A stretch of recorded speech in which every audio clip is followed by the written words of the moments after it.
반갑습니다, 여러분. 7월 4일부터 11일까지 약 7일간에 걸쳐 세인트루이스에서 열렸던 우리 제자들의 모임에 잘 다녀왔습니다. 여러분의 기도와 또 후원으로 이번 기간에는 제가 미국에 간 뒤로 처음으로 시차 적응도 크게 어렵지 않게 했고 돌아와서는 하루 만에 시차 적응이 잘 되어서 매우 감사하게 생각합니다. 제가 조금 촌스럽지만 미국에 갈 때마다 시차 적응도 못하고 영어만 할 줄 알았지 정말 미국행이 항상 괴로운 시간이었는데 이번만큼은 정말 아주 깔끔하게 레슨 시간에 졸지도 않고 예전에는 정말 통역하면서도 좋은 적이 있었어요. 그럴 정도로 시차 적응이 어려웠습니다만은 정말 너무너무 잘 다녀왔습니다. 사실 이번 미국행은 계획했던 그렇게 가려고 했던 자리는 아니었습니다. 여러 가지 이유가 있었습니다만은 그런데 주님의 뜻이 있어서 마지못해 가게 되었습니다. 그러나 그곳에 가서 우리 정도현 목사님하고 방을 같이 썼습니다만은 이런 말씀을 하시더라고요. 이렇게 원래 오려고 해서 다 온 게 아닌데 주님께서 이런 자리를 만들어 주신 것이 틀림없다. 저도 그 생각에 동의했습니다. 하나님의 뜻이 있어서 이번에 분명히 그곳을 다녀온 것 같습니다. 오늘 말씀은 간략하게 그 세인트루이스에서 있었던 리치라는 주제로 했던 그 컨퍼런스에 대한 내용과 더불어 제가 컨퍼런스 기간 동안에 느끼고 배운 점들 또 그런 조금 확신에 가까운 말씀들을 같이 나누고자 합니다.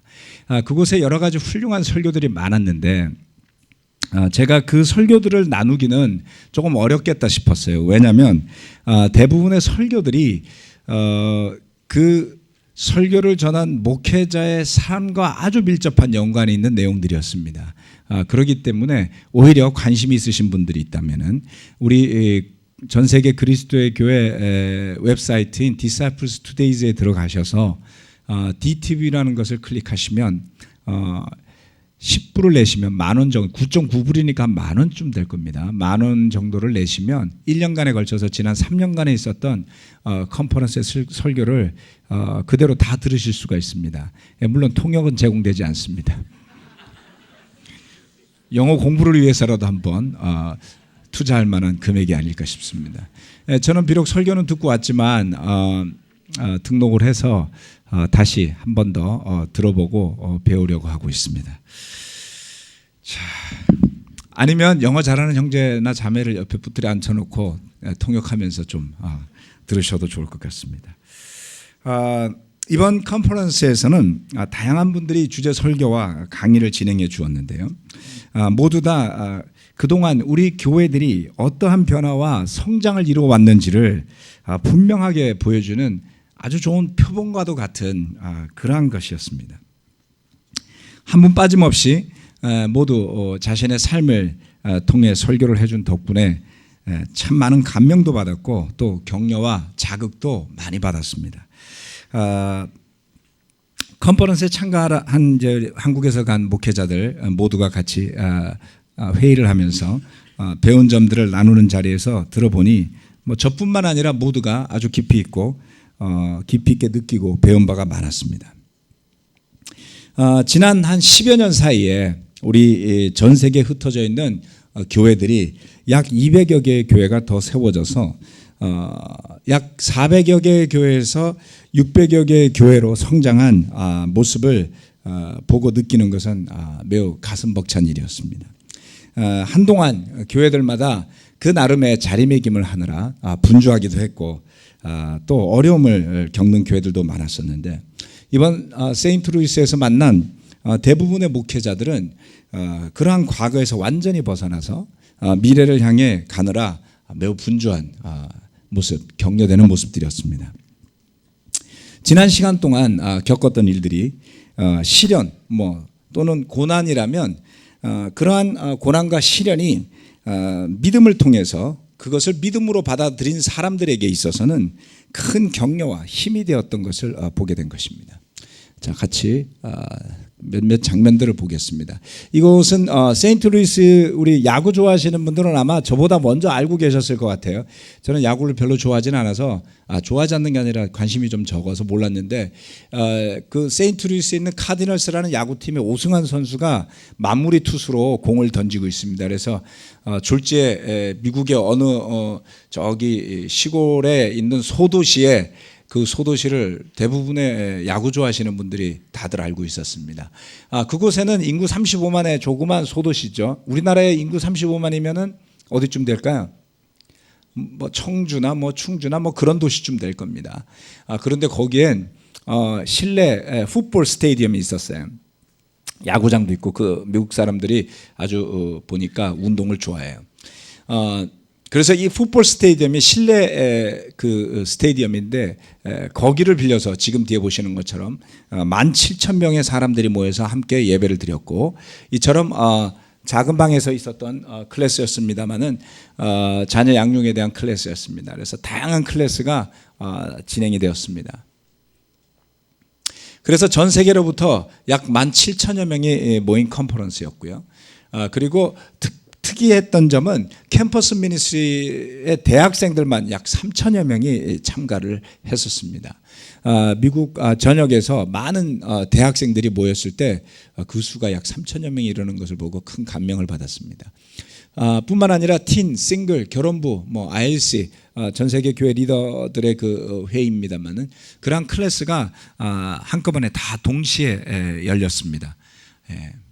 그래서 다양한 주제들이 있었습니다. 뭐 순결함이라든가 주일학교 리더 훈련이라든가 그 회복하는 미니스트리라든가 자녀 양육 등의 매우 다양한 주제 레슨, 주제별 그런 클래스들이 있어서 우리 한국에서 간 목회자들이 주제별로 클래스에 흩어져서 다양한 클래스들을 접할 수 있었습니다.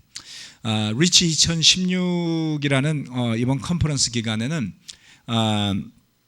우크라이나 교회를 인도하는 쇼 누튼 목사님 설교나 또 침 미첼이라는 미국의 목사님, 뭐 여러분들 중에 일부도 알고 계시겠지만 더 가서라는 한때 우리 월섹터를 인도했던 지금 보스턴 교회에서 섬기고 있습니다. 더 가서 목사님, 또 뭐 우리 대부분의 한국인들 잘 아는 우리 프랭크 킴, 지금은 장로가 되어 있습니다. 덴버 교회 등의 형제들이 주제 설교를 진행해 주었습니다.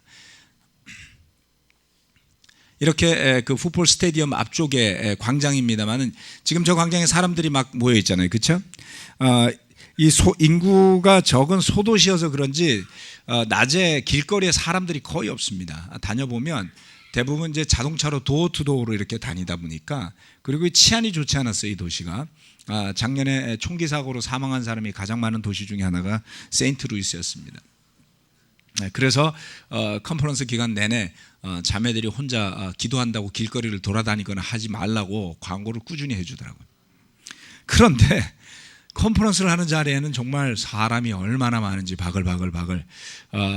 저 앞에 지금 광장이 있습니다만은 이 광장이요, 행사가 딱 끝나자마자 사람들이 쏟아져 나오면 저 자리가 전부 다 사람으로 꽉 차서 움직일 수가 없을 정도로 많은 사람들이 모였었습니다. 그리고 토요일 저녁에는 한국인의 밤을 했습니다. 그 자리에는 우리 한국에 잠시 들렀다가 돌아간 인터내셔널 미니스트리에 속해 있었던 형제자매들도 왔었고요. 그리고 뭐 당연히 한국 우리 서울교회나 다른 지방교회, 또 심지어는 동경교회 한국 미니스트리와 연결되어 있던 사람들을 포함해서 약 150여 명이 참가를 했어요. 저는 그렇게 많이 올 줄 몰랐습니다. 같이 뭐 그걸 준비하면서 회의할 때 뭐 한 30-40명 오붓하게 모여서 바베큐나 합시다 그랬는데 바베큐 했으면 큰일 날 뻔했어요. 거덜날 뻔했습니다. 그래서 150여 명이 모였고, 뜻깊었던 것은 한국 뭐 우리 미션팀으로 왔던 이강희 그다음에 박미경 부부가 지금 버지니아 쪽에 있는 교회에 있습니다만은 이 컨퍼런스 일주일 뒤에 장로로 임명을 받는다는 소식을 들었고요. 물론 그 이전에 뉴욕 교회 쪽에서 우리 한상우 정규남 한상우 정규남 부부도 그곳에서 장로로서 세워졌었죠. 그래서 그 자리에 한국 출신 장로 세 부부가 모여 있었습니다. 우리 뭐 박재호 장로님 여러분 잘 아시겠지만, 그래서 제가 농담으로 한국만 떠나면 장로가 됩니까? 라고. 저도 장로가 되기 위해서 미국으로 좀 와야 되지 않겠습니까? 제가 사실 그 세 분 모두는 아니군요. 저도 적잖이 영어를 하는데, 네, 미국에서 이민 가서 살았던 우리 찰리 형제보다는 그 다음으로 제가 영어는 잘할 거야 아마. 뭐 영어는 아무 소용이 없더라고요. 자, 이렇게 셀카도 찍었습니다. 제가 우리 성백일 형제한테 배운 셀카 솜씨로 저렇게. 제가 통상 제 얼굴이 잘 안 나오는데 이번엔 셀카를 많이 찍어갖고 사진에 제 얼굴이 나오니까 좀 참으시고 봐주십시오. 놀라웠던 것은 뒤에 제 바로 뒤에 있는 흑인 형제 한 명은 이 형제죠. 이 형제는 아무 연고도 없는데 왔어요. 그냥 한국인의 밤을 한다고 1년째 한국어를 열심히 배우고 있고, 한국이 너무 좋아서 내년에 대학을 졸업합니다만은 미국에서는 원이어 챌린지라는 대학을 졸업한 형제 자매들이 선교를 위해서 가는 걸 권하고 있답니다. 그래서 한국에 오려고 하는데 어떻게 하면 되겠냐 물어봐서 아주 격려가 많이 됐습니다. 그래서 아주 놀라웠죠. 네. 현재 전 세계 144개국에 622개의 교회가 세워져 있습니다. 종합적으로 말씀드리면, 그리고 약 12만 명의 제자들이 매주 예배를 드리고 있습니다. 이처럼 오늘 시드니에서도 우리가 뭐 전혀 알지 못했지만 그곳에서 세례받은 한 자매가 이렇게 와서 같이 예배를 드리지 않습니까? 사실 최근 한 몇 달 동안을 보면 한 달에 한 2번 정도는 해외에서 오는 제자들이 같이 예배를 참석하는 모습을 심심치 않게 볼 수 있습니다. 그럴 정도로 많은 곳에 제자들이 계속 늘어나고 있습니다. 그래서 현재 전 세계를 14개의 미션 그룹으로 나눠서 세계 선교를 위해 노력하고 있다라는 보고를 들었습니다. 자, 오늘 설교의 주제는 믿음에서 믿음으로입니다. 믿음에서 믿음으로입니다. 첫 번째, 오늘 2가지 포인트가 있는데요. 시련에서 믿음으로입니다. 야고보서 1장 2절부터 6절까지 말씀을 제가 읽도록 하겠습니다. 앞에 파워포인트를 참고하셔도 좋습니다. 나의 형제자매 여러분, 여러 가지 시험에 빠질 때에 그것을 더할 나위 없는 기쁨으로 생각하십시오. 여러분은 믿음의 시련이 인내를 낳는다는 것을 알고 있습니다. 여러분은 인내력을 충분히 발휘하여 조금도 부족함이 없이 완전하고 성숙한 사람이 되십시오. 여러분 가운데 누구든지 지혜가 부족하거든 모든 사람에게 아낌없이 주시고 나무라지 않으시는 하나님께 구하십시오. 그리하면 받을 것입니다. 조금도 의심하지 말고 믿고 구해야 합니다. 의심하는 사람은 마치 바람에 밀려서 출렁이는 바다 물결과 같습니다. 아멘. 여러분, 시험에 빠져 시련을 겪어본 적이 있습니까? 살다 보면 어느 정도의 연령대에 이르면 어려움을 겪어보게 됩니다. 여러분들 자녀들에게 한번 물어보시죠. 네가 지금까지 살아오면서 인생 최대의 시련이 무엇이었느냐? 이렇게 물어보면 연령대마다 다양한 대답이 나올 겁니다. 고등학교 정도만 돼도 나름대로 시련이 다 있어요. 특별히 제가 묻고 싶은 것은 제자가 된 뒤로 견디기 어려울 것만 같은 시련에 직면한 적이 있었던가 하는 것입니다. 그런 상황이 우리에게 닥쳤을 때 그것을 더할 나위 없는, 이 말씀이 말씀하듯이 더할 나위 없는 기쁨으로 생각할 수 있는 그러한 정도의 믿음을 가진 사람이 우리 가운데 얼마나 될까요? 3절 말씀은 뒤에 이렇게 이야기하고 있습니다.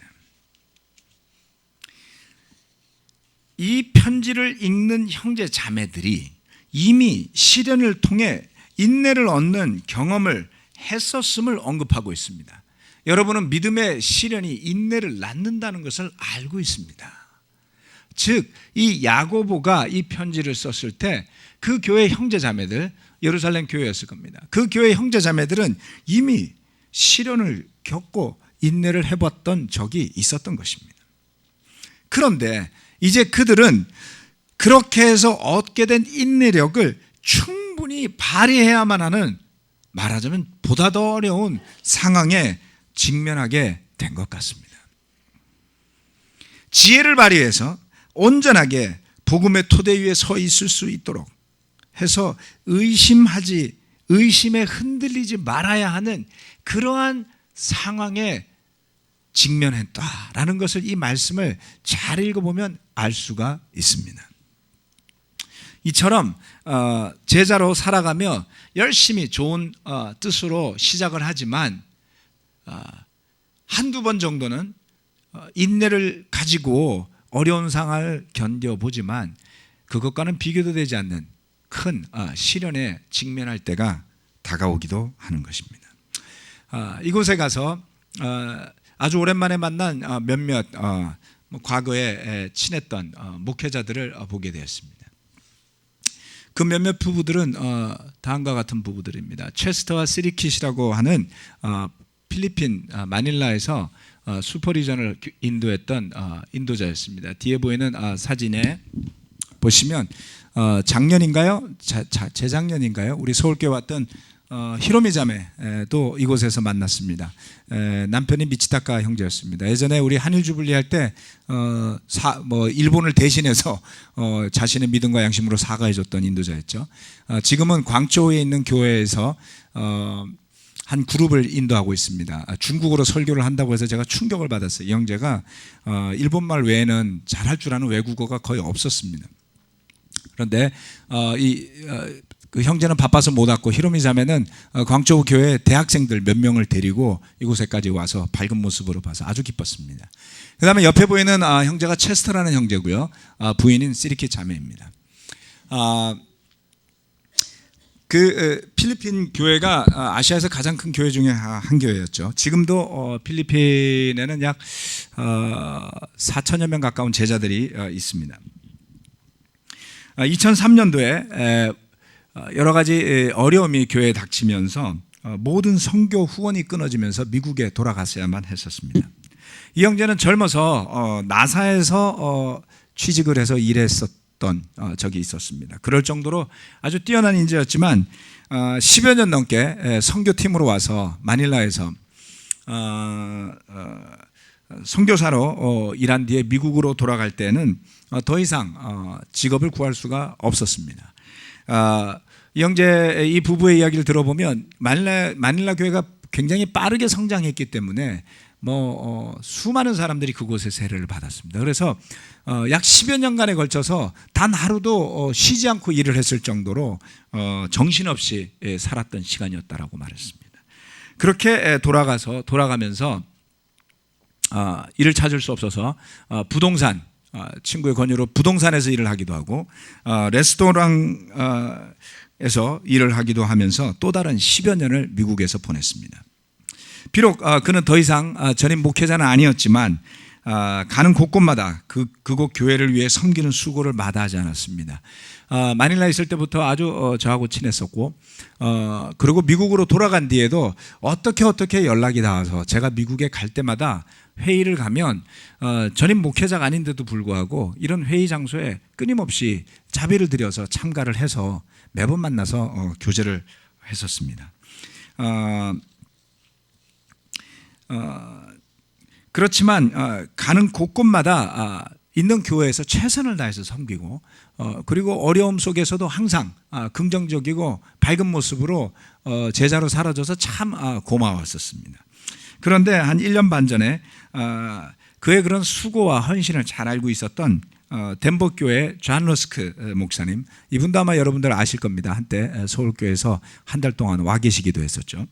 그 존 러스크 목사님의 권유와 추천으로 1년 반 전부터 덴버 인근의 콜로라도 스프링스라는 도시에 교회 목회자로 부임하게 되었습니다. 지금 뒤에 보면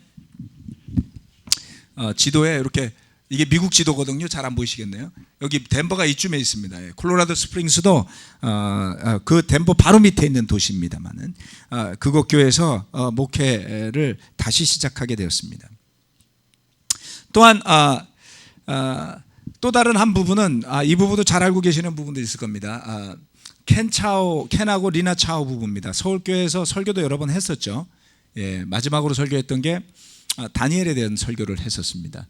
생긴 게 저하고 비슷합니다. 예. 예, 한국 사람 같이 생겼어요. 예. 켄차오 형제도 한때 베트남 교회 선교팀을 이끌었었고 방콕의 태국 방콕 교회를 인도하기도 했었고 또 필리핀 마닐라로 돌아가서 마닐라의 한 그룹을 맡아서 인도하기도 하다가 우리 체스터 형제처럼 결국 모든 선교 후원이 끊기면서 미국으로 돌아가게 됩니다. 그래서 이런저런 일과 여러 가지 상황을 전전하다시피 열심히 미국에서 수고하며 살았습니다. 그랬던 형제였는데요. 그는 이렇게 말을 합니다. 한때 자신이 수고하고 노력했지만 그 모든 것이 실패라고 느꼈던 때가 있었다라고 합니다. 그랬을 법도 한 것이 아시아의 많은 교회들이 빠르게 성장하고 있었습니다. 마닐라에서는 수백 명씩 세례를 받고 서울 교회도 비교적 빠르게 성장을 하고 있었지만 베트남 교회는 그렇게 빨리 성장할 수가 없었습니다. 알다시피 태국 방콕 교회도 여러 가지 문화적 장벽에 부딪히면서 성장이 더뎠던 편이었죠.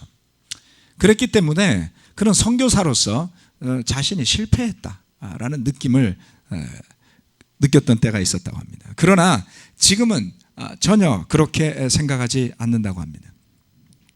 그렇게 여러 가지 상황과 어려움에 직면해서 다양한 시련들을 겪어야 했지만 1년 반 전에 LA 교회 웨스트 리전의 한 그룹을 맡아서 다시 목회자로 일하게 되었습니다.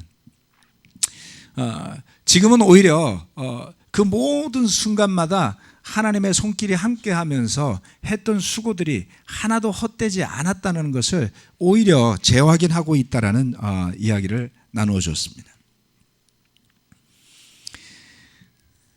두 부부 모두 만났을 때 그들의 마음속에는 시련이 있었지만 그러한 시련의 시기에 충분한 인내력을 발휘해서 하나님의 인도하심을 믿고 기다렸을 때에 여전히 그 처음에 가졌던 믿음과 헌신 그러한 마음들이 헛되지 않아 그들을 여전히 주님께서 하나님의 뜻대로 사용하시는 때가 오는 것을 볼 수 있었습니다.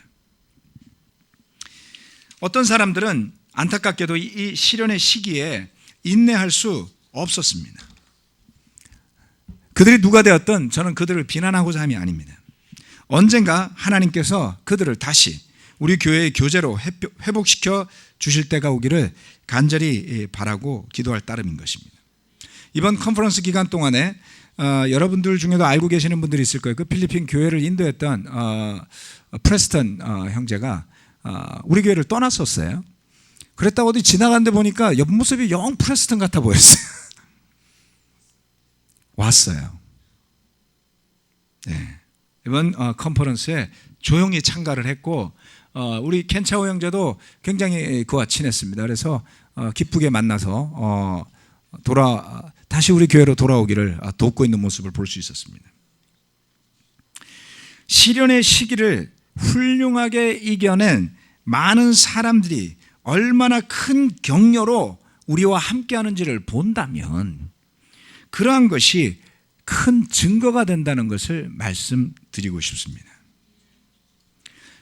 여러분, 지금 내가 시련 가운데 있다 할지라도 또는 미래에 어떤 시련이 다가오게 된다 할지라도 이러한 증거들이 큰 힘이 되어서 그 시간을 인내하며 믿음의 승리로 만들어 내게 할 것을 알 수 있는 것입니다. 이번 컨퍼런스의 마지막 설교는 우리 프랭크 킴 형제가 나누어 줬습니다. 익숙한 얼굴이죠, 그렇죠? 네, 한국에 와서 많은 설교도 했었고, 최근에 세례 받으신 분들은 잘 모르겠지만 정말 대단한 형제입니다. 지난 10수년 동안 저는 프랭크와 에리카 부부가 어떠한 시련과 고난을 겪으며 동경을 떠나야 했고, 또 미국에 돌아간 뒤에도 오랜 시간 어떠한 고민과 수고를 해왔는지를 전부는 아니지만 조금은 알고 있었습니다. 그런 시련에도 불구하고 그는 끊임없이 미국으로 돌아간 뒤에도 호프를 위해서 수고하고 일해왔었습니다. 또 덴버 교회의 장로가 되어서 더 이상 전임 목회자가 아니라 할지라도 끊임없이 교회를 위해 섬기고 그 교회가 세워지도록 수고하고 그러한 도움을 믿음 가운데 헌신적으로 해왔었죠. 그랬던 그가 이번 컨퍼런스의 마지막 주일 설교를 나눌 때는 정말 큰 감동이 있었습니다. 그래서 그의 설교는 아주 큰 무게와 의미와 격려로 남았었습니다. 이 설교는 저는 아는 분들은 꼭 한번 들어보시기를 권해드리고 싶습니다. 하나님께서 이러한 형제들과 자매들과의 교제를 통해서, 또 그 컨퍼런스 안에 전해졌던 메시지를 통해서 저에게 이러한 메시지를 주었습니다. 그것은 뭐냐면 시련에서 믿음으로 성장해 갈 수 있다는 것입니다. 또한 그 시련은 믿음을 완성해가는 하나님의 도구가 되더라는 것입니다. 야고보서 1장 12절 말씀은 이와 같이 이야기합니다. 시험을 견디어내는 사람은 복이 있습니다. 그 사람은 그의 참됨이 입증되어서 생명의 면류관을 받을 것이기 때문입니다. 그것은 하나님을 사랑하는 사람들에게 약속된 것입니다. 이제 우리 교회 모든 형제 자매들이 시련에서 믿음으로 나아가야 할 때가 온 것이라고 생각합니다.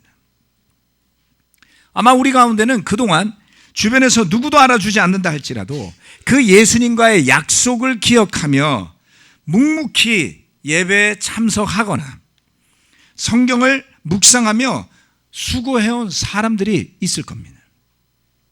그러하다면 여러분 또한 그 인내를 삶에서 실천하여 생명의 면류관을 향해 나아가는 사람으로 살고 있을 겁니다. 저는 그런 모두에게 큰 격려와 감사의 말씀을 드리고 싶습니다. 여러분, 시련 가운데 있다면, 또는 그 시련을 벗어나서 회복해야 되는 시점에 있다면 포기할 것이 아니라, 지칠 것이 아니라 하나님께서 그러한 어려움을 사용하여 저와 여러분을 어떠한 믿음의 자리로 나아가게 하실지를 바라보고 기도하시기를 부탁드립니다. 두 번째, 믿음에서 비전으로입니다. 히브리서 11장 1절 말씀입니다. 제가 읽도록 하겠습니다. 믿음은 바라는 것들의 확신이요 보이지 않는 것들의 증거입니다. 믿음은 바라는 것들의 확신이요 보이지 않는 것들의 증거입니다. 먼저 설명드린 대로 큰 격려가 된 교제와 배움 외에도 저는 이번 시간을 통해 믿음과 비전에 대해 다시금 깨닫게 된 것이 있었습니다. 먼저 미래는 미지의 영역이라는 것을 한번 생각해 봅시다. 그렇기 때문에 미래는 아직 아무런 가치가 없는 그러한 상태에 놓여 있습니다. 그 가치를 측정할 수가 없죠. 우리는 그런데 이처럼 알지 못하는 영역에 대해서 긍정적으로 반응하기보다는 염려와 두려움 등의 감정으로 대할 때가 많이 있습니다. 뭔가 새로운 일을 시작할 때 기뻐하고 지지하기보다는 염려하고 걱정하는 경우가 많습니다. 그럴까요? 예를 들어 드리겠습니다. 주변에 갑자기 새로운 사업을 시작하겠다고 나서는 가족이나 친구나 아는 형제 자매가 있다고 칩시다. 그러한 사람에게 여러분은 어떠한 태도로 그들을 돕거나 지지합니까? 대부분의 경우에는 너 그러다 있는 것도 들어먹는다. 지금까지 잘 살다가 왜 그러니? 그러지 않나요? 걱정의 눈, 염려의 눈. 무척 많죠. 그러니 제가 얼마나 힘들었겠습니까? 끊임없이 새로운 것을 추구하고 새로운 일을 만들어내고 저항이 만만치 않았습니다. 대부분의 경우는 그처럼 새로운 것을 시작하는 사람에게 우리는 염려와 걱정의 눈으로 바라볼 때가 많습니다. 또 그런 새로운 것을 시작하려고 할 때에 우리 스스로도 두려워하지 않습니까? 알지 못하는 곳으로 나아갈 때 두려움이 있기 마련입니다. 그런데 믿음이 있을 때에는 이와는 전혀 다르게 대하는 경험들을 우리는 또한 해보기도 했습니다. 제가 93년도에 세례를 받고 제자가 되었습니다마는 우리 교회에서 그때 한 100여 명 남짓한 교회였습니다. 교회에서 우리나라에 또 하나의 그리스도의 교회를 세워야 되겠다. 그래서 부산으로 교회를 세우겠다라는 계획을 발표했을 때 그 100여 명 남짓했던 교회의 많은 제자들이 너도 나도 그 부산교회 미션팀에 가고 싶다라는 마음을 가지고 기도를 하고 준비를 하고 있었습니다. 그 당시 어느 누구도 미쳤습니까? 교회가 몇 명 된다고 선교팀을 파송합니까? 라고 말하는 사람을 저는 들어본 적이 없어요. 저희 부부가 동경에 선교사로 가게 됐을 때 우리를 염려와 걱정의 눈으로 바라보는 사람은 저희 부모님 말고는 없었습니다. 잘하던 군대 생활을 때려치고 그러려고 육사 갔냐부터 시작해서 염려 이야기를 많이 들었습니다. 동경 갈 때쯤엔 거의 포기하신 상태였죠. 많은 사람들이 오히려 믿음으로 후원하지 않았습니까? 시간이 많이 흘렀습니다. 많은 일이 있었고 많은 경험도 했습니다. 지금은 어떻습니까? 어느덧 우리의 생각과 시야가 많이 세상과 닮아 있게 되었습니다. 수년 전 여러 가지 상황 또는 교회 미래를 위해서 당시에 결혼부, 장년부, 싱글, 틴으로 구성되어 있던 서울교회 구조를 리전으로 새롭게 재편해야 될 필요를 소수의 사람들과 나누었을 때 그 소수의 사람들은 대부분 리더의 역할을 하는 형제들이었을 겁니다. 대부분의 사람들은 부정적이었습니다. 여러 가지 상황과 이유로 그 계획은 실현되지 못했습니다. 약 2년 전 또 다른 여러 가지 이유와 필요로 결혼부 장년 싱글을 섞은 교회 구조로 조정을 해야 했을 때 염려를 넘어서서 의혹과 의심의 눈뿐만 아니라 비방의 말을 하는 사람들까지도 우리 안에 있었습니다. 최악의 상황이었습니다. 매우 가슴 아픈 일이었습니다. 감사하게도 하나님은 그 상황에서 우리를 크게 회복시켜 주셨습니다. 저는 얼마 전 잠실 주중예배에서 기회와 위기라는 주제로 설교를 한 적이 있었습니다. 우리가 지금 서 있는 곳, 우리가 지금 지나가는 과정에 기회와 위기가 도사리고 있기에 믿음으로 그것을 맞이하여 영적인 도약과 부흥의 취지로 삼아야 한다는 설교였습니다. 하나님은 지난 보름간의 시간을 통해 일주일 동안 컨퍼런스를 다녀오고 지난 일주일 동안 다시 서울에 와서 여러 가지로 기도하고 했을 때 그 기회가 무엇인지를 분명히 저에게 보여주셨습니다. 저에게 구체적인 계획이 있는 것은 아닙니다. 저를 잘 아는 몇몇 형제자매들은 제가 뭔가 말을 하면 분명히 그 방향을 향해 갈 것을 알기 때문에 두려워하는 경우도 있습니다. 제 아내를 포함해서. 분명히 말씀드리지만 구체적인 계획 없습니다. 뿐만 아니라 수단이나 자원도 없습니다. 그러나 염려 마십시오. 그러나 분명하게 하나님께서 기뻐하실 일이 무엇인지 보고 느끼고 기도하고 있다는 것입니다. 첫째, 우리가 지금 이대로의 모습으로 머물러 있는 것은 답이 아닐 뿐만 아니라 불신의 죄 가운데 머무르는 일이라는 것입니다. 이번 컨퍼런스 기간 동안 말씀드렸다시피 대학생 3천여 명이 참가한 모습을 보았습니다. 이 사건은 저로 하여금 회개해야만 하는 순간을 주었던 것입니다. 왜냐하면 정확히 10여 년 전에 제가 미국을 처음으로 방문한 게 2005년이었습니다. LA 교회를 방문을 했을 때 그곳에 브루스 목사님 작년에 오셔서 설교하셨죠. 그곳에서 많은 목회자들이 캠퍼스 사역을 다시금 부흥시켜야 된다는 이야기를 하고 있었어요. 아마도 지금 와 있는 우리 조슈아 형제가 그때 당시에 캠퍼스 쪽에서 세례를 받고 제자로 살았을 가능성이 매우 높습니다. 그렇죠? Probably 2005. 네. 그런데 저는 딱하니 그러한 방향에 대한 믿음이 없었을 뿐더러 여러 가지 다른 우리 교회 필요 때문에 아직은 캠퍼스를 말할 때가 아니거나 나는 그 일을 할 사람은 아니다라는 생각을 가지고 있었습니다. 10여 년이 지났어요. 그런데 그 10여 년 사이에 LA 그리스도의 교회 안에는 각 지역마다 캠퍼스 미니스트리가 생겨났습니다. 그리고 하나님께서는 보란듯이 그 3천여 명의 제자들이 미국 전역에서 모여들어 예배하는 모습을 저에게 보여주셨어요. I was wrong. 제가 틀렸고 저에게 믿음이 없었던 겁니다. 저는 그 모습을 회개해야만 했습니다. 지금 우리 교회는 대학생이 한 4-5명밖에 없어요. 그 몇 명 안 되는 제자들 속에 대학생인 제 아들은 아직도 세례를 못 받고 있습니다. 그 부분도 회개하고 돌아갔습니다. 엊그저께 붙잡고 새벽 3시까지 이야기했어요.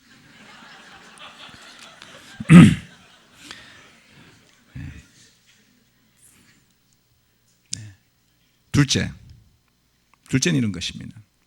믿음 가운데 다시금 비전을 바라볼 수 있다면 우리 교회 안에 또 다른 믿음의 문화가 만들어지고 그것은 주님께서 우리를 이끄실 새로운 미래를 향한 관문이 될 수 있을 것이라는 겁니다. 과거의 실수를 다시 반복하자는 것이 아닙니다. 그것은 분명 하나님의 뜻이 아니리라 생각합니다. 그러나 지난 시간이 있었던 것도 하나님의 뜻일 터인데 우리가 그것을 통해 배운 것으로 새로운 미래의 비전을 세우고 나간다면 우리는 분명히 다른 모습으로 미래에 서 있을 수 있을 것이라는 것입니다. 이번 컨퍼런스를 시작하면서 막 들어가는데 정신없이 누가 이걸 나눠줬어요. 이게 뭐냐면 ICOC 글로벌 미션 보고서입니다. 아무 생각 없이 받아들여서 돌아와서 집에서 읽어봤습니다. 이 미션 보고서 안에는 과거에 우리 교회를 구성했던 월드 섹터 모델의 장점과 약점을 분석하였고 그 분석을 토대로 한 새로운 미래 선교 전략이 수립된 내용이 적혀 있었습니다. 그것이 무엇이 되었건 하나님은 그러한 계획과 구조를 사용하셔서 지금의 교회를 세우셨어요. 그런데 어떤 사람들은 그것을 믿음으로 보지 못하고 불신으로 바라봤을 때 유지도 아니고 거꾸로 돌아가는 사람들이 있습니다. 그러나 그것을 믿음의 눈으로 바라보고 하나님께서 주시는 기회를 찾고자 했을 때는 오히려 거기서 더 나아가서 더 건강하고 풍성하고 성숙하고 발전 성장하는 제자로 교회로 성장하는 모습을 보여주는 것입니다. 믿음에서 비전으로 나갈 때입니다. 히브리서 10장 38절 말씀입니다. 나의 의인은 믿음으로 살 것이다. 그가 뒤로 물러서면 내 마음이 그를 기뻐하지 않을 것이다. 우리는 뒤로 물러나서 멸망할 사람들이 아니라 믿음을 가져 생명을 얻을 사람들입니다. 우리가 믿음 안에서 하나님의 나라를 위해 바라는 것이 없다면 우리는 무엇을 믿으며 사는 것이겠습니까?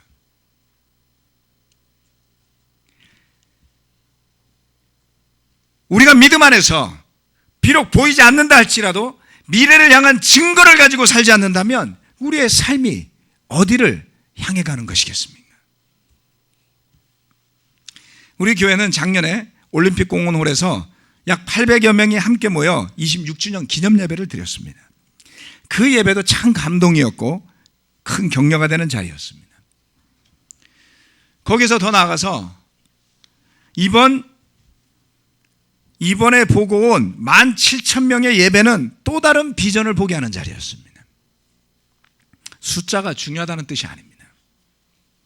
작년 기념 예배 제가 계산을 해보니 약 20배 규모의 예배였어요. 여러분 한번 생각을 해보고 머릿속에 그려보십시오. 그 예배 20배 규모의 예배를 드릴 만큼 한국의 교회들이 성장한 모습을 상상하며 그것을 비전으로 그리며 기도를 드리고 왔습니다. 저는 이것을 어느 누구에게도 강요하고자 하는 게 아닙니다. 그것을 바라고 믿고 구하든지 말든지 그것은 여러분의 선택이에요. 그러나 마음속에 하나님께서 그것을 이루게 해 주신다면 얼마나 기쁘고 감사한 일일까를 생각하니 그것을 떠올리며 기도를 시작했을 때 제 마음과 생각에 많은 변화가 매우 짧은 시간에 강력하게 일어남을 체험할 수 있었습니다.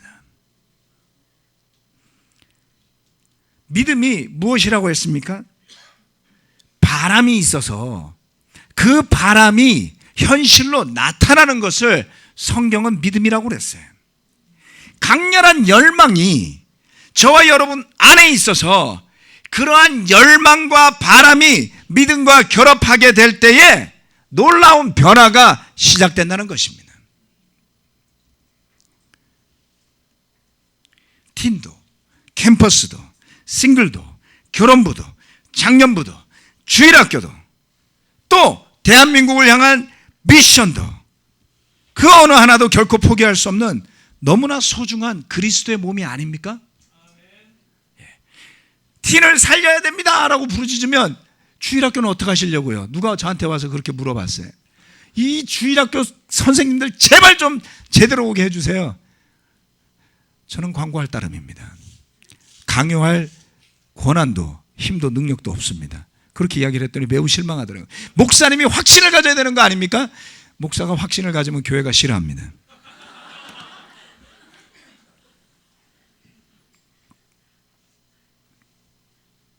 캠퍼스를 부르짖으면 싱글이 소외돼요. 답답했어요. 몸도 하나고 많은 목회자들이 있었지만 여러 가지 이유로 자신의 자리를 떠나거나 그만두어야만 하는 상황이 이어져 왔습니다. 가뜩이나 리더도 부족한데 일할 만한 사람을 찾기도 구하기도 어려웠습니다. 물론 저는 비관적이지 않았습니다. 많은 형제자매들의 헌신과 수고로 지금의 예배, 지금의 주일학교, 지금의 팀 미니스트리가 유지되는 것을 보면 정말 기적과도 같다고 느끼고 있습니다. 그러나 그것이 다가 되어서는 아닌 것이죠.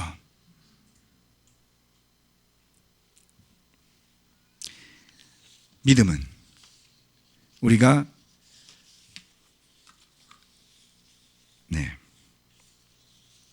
바라는 것들의 확신이요 보이지 않는 것들의 증거라 하였습니다. 우리가 더 잘 먹고 잘 살기 위해 제자가 된 사람은 우리 가운데 아무도 없을 겁니다. 우리가 예수님의 제자가 되어 가고자 했던 그 처음의 확신, 그 믿음을 다시 한번 떠올려 보시기를 부탁드립니다. 무엇이 되었건 저와 여러분이 함께 꿈을 가지고 새롭게 그림을 그리기 시작했으면 좋겠습니다. 이를 향한 새로운 비전을 그리며 함께 기도해 주시기를 부탁드립니다. 믿음에서 믿음으로, 첫 번째 시련에서 믿음으로 우리가 겪는 모든 시련에 의미가 있음을 아시기 바랍니다. 시련을 인내로 이겨내고 영광의 면류관을 얻읍시다. 두 번째, 믿음에서 비전으로 보이지 않지만 볼 수 있는 믿음의 눈이 필요합니다. 주님을 위해 큰 꿈을 가지고 다시 한번 기도하며 하나님께서 저와 여러분이 속한 그러한 삶의 영역에서 교회의 부분에서 어떻게 역사하실지를 기대한다면 세상의 문화와 다른 긍정적이고 믿음으로 가득 찬 그러한 교회로서 개인들로 가정으로 거듭날 수 있으리라 믿습니다. 말씀 마치겠습니다.